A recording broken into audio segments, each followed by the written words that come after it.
Starting में हम लोग डू योंग और लीजियंग और उसकी फ्रेंड को देखते हैं जो कि खाना खाकर हॉस्टल की तरफ जा रहे होते हैं।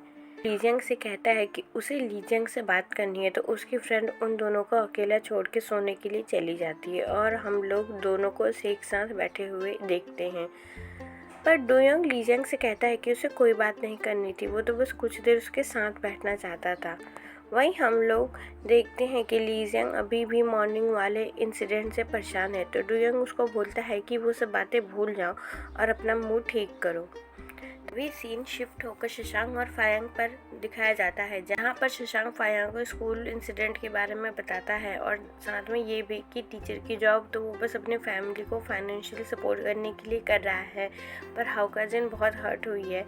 तो फायांग उसको कुछ टिप्स देता है गर्ल्स को समझने के लिए। तो शशांक उसके और लीजियंग के बारे में भी पूछता है, तो फायांग कह देता है कि हाँ सब ठीक है। तभी दोनों बाहर जाने लगते हैं और वहाँ पर डू योंग और लीजियंग को साथ में देख लेते हैं, और वो भी इतनी रात को। तो फायांग जब लीजियंग से पूछता है तो डू योंग कहता है कि तुमने उसको हर्ट किया है, अब मेरी रिस्पॉन्सिबिलिटी है उसको संभालना। और वो दोनों वहीं पर लड़ना स्टार्ट कर देते हैं। लीजियंग ये सब देख के वहाँ से चली जाती है। फिर दोनों अपने में शर्त लगाने लगते हैं कि जो ज़्यादा ड्रिंक करेगा वो लीजियंग उसकी, और शशांक उन दोनों के बीच में फंस जाता है। फिर बाद में पता चलता है कि ये सब तो लीजियंग का ड्रीम होता है, पर उन तीनों ने रियल में ड्रिंक की थी। दूसरी तरफ हम लोग बाइकियोंग को देखते हैं, जिसके दरवाजे पर आधी रात को कोई ज़ोर ज़ोर से नॉक कर रहा होता है। उसकी मॉम और वो दोनों ही डर जाते हैं और डोर ओपन करने पे हमें पता लगता है कि वो लैंडलॉर्ड लेडी हैं जो पुलिस को लेकर आई है। तो पुलिस भी सभी पेपर्स देखने के बाद बाइकियों को बताती है कि उसके साथ धोखा हुआ है, वो ब्रोकर्स फ्रॉड था और पहले भी इससे रिलेटेड कंप्लेन मिली है। फिर उसे और उसकी मॉम को आधी रात को बाहर जाना पड़ता है और एक होटल में रुक जाते हैं। बाइकियों अपनी मॉम से कहती है कि वो एक अच्छी बेटी नहीं है, वो उनका ध्यान भी नहीं रख सकी, पर वो अभी भी मेहनत करेगी और हार नहीं मानेगी और खूब मेहनत करेगी और पैसे भी कमाएगी। और तो उसकी मॉम उसे कहती हैं कि वो ठीक है और वो खुश है, वो जैसे भी हैं वो खुश हैं उनके साथ। ये बहुत ही इमोशनल मोमेंट था। वहीं पर शशांक हाउकाजिन को बहुत से मैसेज करता है, पर वो रिप्लाई नहीं करती। और नेक्स्ट मॉर्निंग में स्टैंग सीनियर बॉय और लीजियंग से मिलने के लिए सेट पे जाते हैं। वो उनसे मिलकर बहुत खुश होती है। तभी बाइकियोंग की कॉल आती है। लीजियंग कहती है कि ठीक है, मैं 2000 यॉन अभी भेज देती हूँ और 3000 अरेंज करके भेज दूँगी। तो बाइकियोंग कहती है ठीक है, और वो कहती है कि इस बारे में किसी को मत बताना। लीजियंग सुनकर हाँ कर देती है, पर पीछे से सीनियर बॉय सब सुन लेते हैं।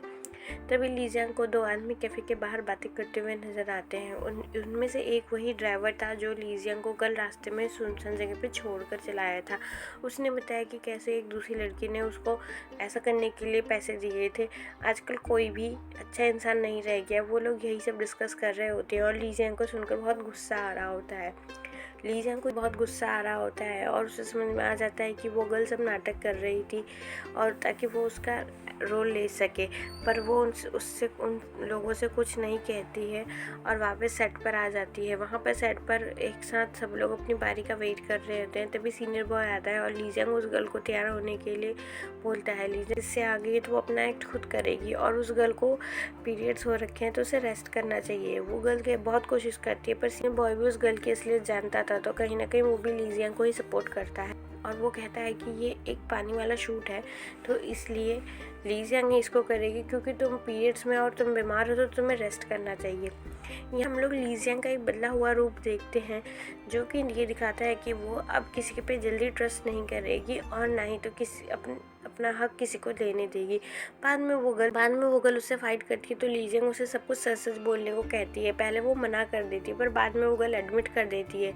फिर उन दोनों को मिस टैंग, मिस्टर सून और मिस जून के सामने दिखाया जाता है, तो वो गर्ल डिनाई कर देती है अपनी बात से और ये प्रूफ भी दिखा देती है कि वो पीरियड्स में है।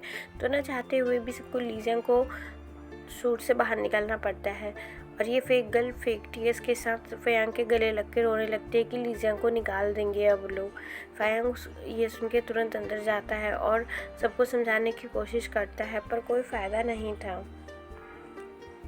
फिर लीजिंग सैड होकर बाहर बैठी होती है, ड्यूइंग उसको आकर कंसोल करता है तो लीजिंग का मूड थोड़ा लाइट हो जाता है। हम लोग देखते हैं कि फाइंग भी लीजिंग के पास आ रहा होता है पर ड्यूइंग को देखकर रुक जाता है और उन दोनों की बातें सुनकर उसे तसल्ली होती है कि ड्यूइंग लीजिंग को सच में बहुत सपोर्ट करता है और ध्यान भी रखता है। हम देखते हैं कि मिस टैंग मिस्टर सुन से एकदम टिपिकल वाइफ की तरह झगड़ा कर रही होती हैं लीजिंग को लेकर कि आप कैसे लीजिंग को निकाल सकते हैं, आपको पता है वो ऐसा नहीं कर सकती। मिस्टर सुन कहते हैं मैं कुछ नहीं कर सकता हूँ तो मिस टैंग गुस्सा हो जाते हैं। तभी सीनियर बॉय आ रहा है, वो भी यही कहता है तो मिस्टर सुन कहते हैं कि लीजिंग कहीं नहीं जा रही है। फिर वो सब लोग खुश हो जाते हैं। तभी लीजिंग की फ्रेंड अपना कैमरा लेकर आती है और सबको प्रूफ दिखाती है कि लीजिंग सच कह रही थी। फिर दूसरी तरफ हम लोग बाइक्योंग को देखते हैं जिसकी हेल्प करने के लिए सीनियर बॉय उसको पैसे देता है पर आज तक वो उससे नाराज़ है और ना तो उसने उसकी हेल्प ली नहीं उसके पैसे और मना कर देती है कि यहाँ मत आना। उस दिन स्टाफ रूम का जब सीन देखते हैं तो पता चलता है कि उस दिन उसकी फ्रेंड भी शॉप में मौजूद थी और जब वो दोनों आदमी बातें कर रहे थे तो उसने उनकी बातें रिकॉर्ड कर ली थी। फिर मिस्टर सुन कहते हैं कि इस बात को यहीं ख़त्म कर दो और मिस टैंग फिर से खुश होकर मिस्टर सुन को तंग करते हुए बाय बोलकर चली जाती हैं और ये एपिसोड यहीं पे ख़त्म हो जाता है। Thank you. Please like and subscribe my channel. And if you like this video, then please share to all your friends. Thank you.